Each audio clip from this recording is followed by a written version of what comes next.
Kings beat the Nuggets last night. They're 3-1.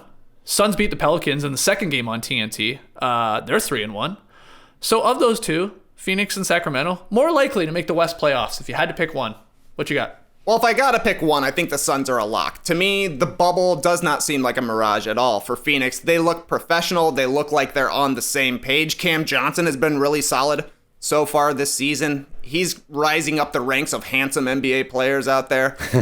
I've been impressed with the Suns. They really handled the Pelicans last night, and these are two teams that you would think would be sort of in the same tier, trying to make the playoffs for the first time in a while.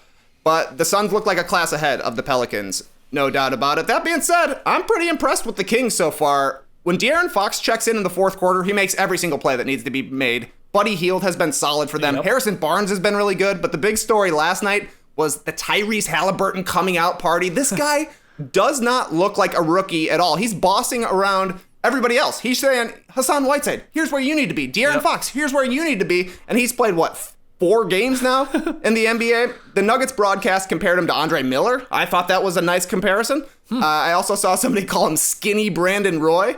I don't know exactly which is the right one, but he fits in perfectly with the Kings backcourt. They've been bringing off the bench. And I kind of think he'll be starting in not too long just because he just connects so many pieces. He can hit like a crazy 30-footer with that weird-looking shot. Yes. Or he can just move the ball. He just gets people in the right places. He looks like he's been playing in the NBA for 10 years already. Oh, I 100% agree. I'm loving the Kings right now. I like to see them get some victories here, too. I'm just, terrified that when the Kings ever have, a little good run and things are going well and they're winning games, someone inevitably gets hurt on the Kings. It always happens. So I feel like I'm jinxing it already. But you're right about Halliburton, man. He's sort of I don't know where my mind goes to a Flalo for some reason. I don't know why. Just a guy that's just really good and it's just for whatever reason makes all the right plays, small things, and just helps his team look like a competent basketball team. And he's a rookie. I'm with you on that, Trey. Bagley, I think, is looking pretty solid, too. They're moving the ball really well. They're fun. They had a fast break last night where it was no, you take it. No, you take it. You take it. And it was Buddy Hield was included in that. Buddy Hield years prior was taking it. But, he's dropping it up. They're playing fun. That was a nice victory, I thought. And that was they were dominant in the second quarter. Up huge, then they give it all back in the third, and you're Sacramento. And then they, like you said, Fox comes in, sort of steadies the ship along with Halliburton, and they pulled out a really convincing victory. That was a great one.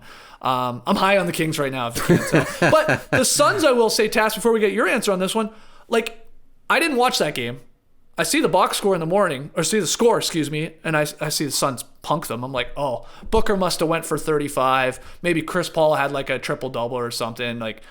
Those guys did nothing. Booker and Chris Paul combined for I don't know, 18 points, 17 points, something like that, maybe even less. They did nothing, and they still got a very, very convincing win. So who would you pick between the Suns and Kings to be more likely to get in there?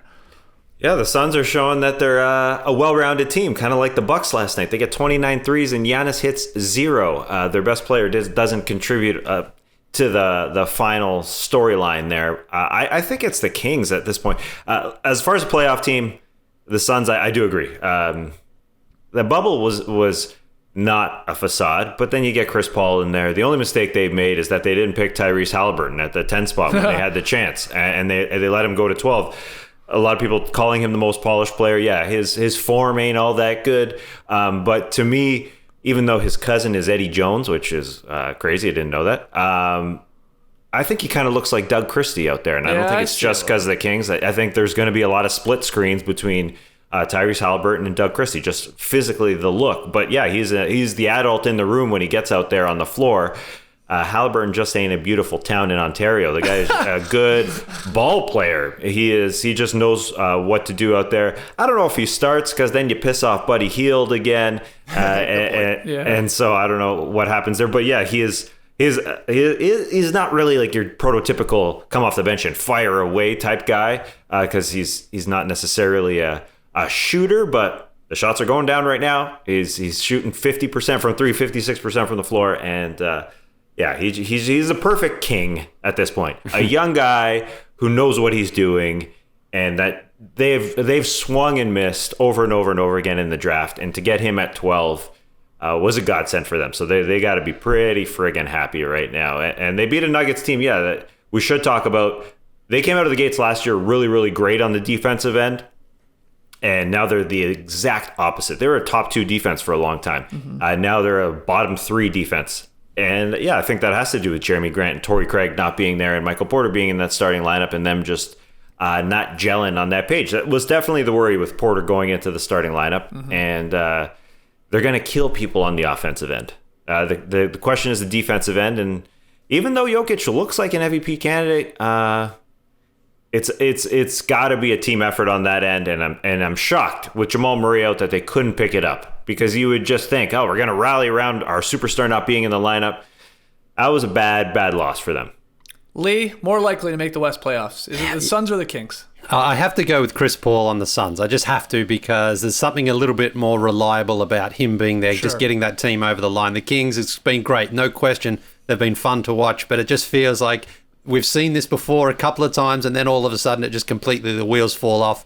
Someone gets upset, someone gets angry, someone gets injured, and then all of a sudden they lose 11 in a row, and it's a disaster again. So, I hope that's not the case, because it would be good to see the Kings finally break through and get into that play-in tournament. That would be an enormous start. That'd be big. Crazy, man. It would be fun, too. We would have probably like a Brogdon-like situation. If the Kings were winning enough games and Halliburton continues to contribute, but he doesn't have dominant box scores, there'll be like the whole like, who's more deserving of Rookie of the Year? Would it be him, or is it Wiseman who's putting up, 20 and 10s or stuff like that? I could see that. That's a pretty good comparison too, as far as comps go. Brogdon, just very solid winning basketball players. So absolutely. Speaking of Halliburton, though, like against the Nuggets in that first game of the season. Oh, sorry. No, he was good against the Nuggets even in game 1. Like he's come into the league ready. Oh yeah. So that could be one of those surprise. A couple of people were picking him as a sort of dark horse Rookie of the Year candidate. So, John Hollinger, remember when we talked to him about his mock draft? All I remember is he hated everybody except Halliburton. He's like,